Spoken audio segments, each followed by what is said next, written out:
So here we have the rump cap muscle that has been seamed off the original D-cut rump, and have a little bit of cleaning up to do. We've got our triangular wedge of fat, which is the one we followed down through the natural seam.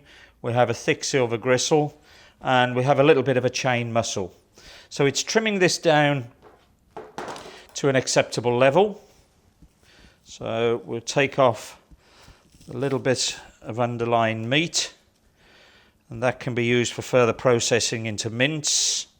And now we can remove this large wedge of fat. Now looking so that we don't cut in and damage the underlying muscle of the rump. Just peeling that back across over the meat.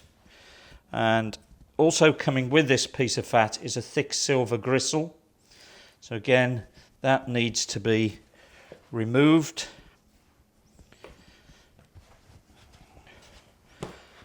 And then here we have a thick silver gristle, and following the contour of that muscle around the excess fat on the edge. So to remove this gristle, I'm just going to put the tip of the knife shallowly underneath that gristle, and then just skinning off lightly, again trying to keep it as clean as we can on the underside so we don't have any cuts or incisions.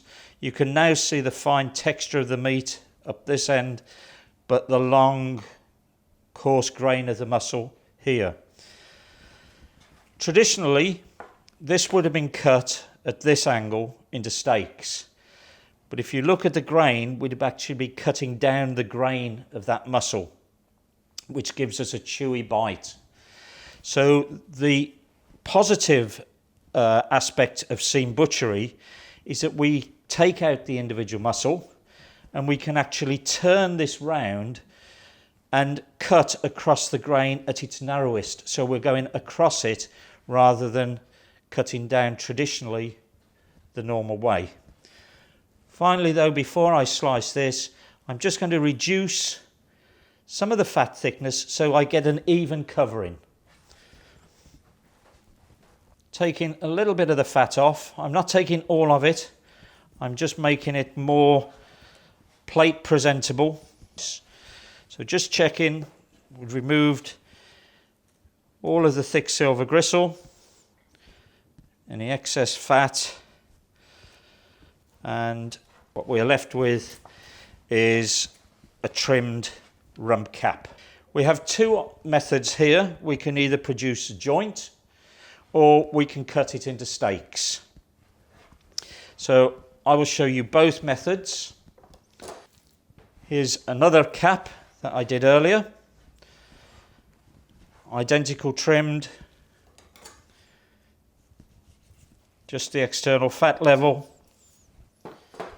Happy with that. For the jointing method, we can cut this or serve it whole if we wished, but to make a smaller joint, I'm going to cut down the center to give me a nice uniform portion.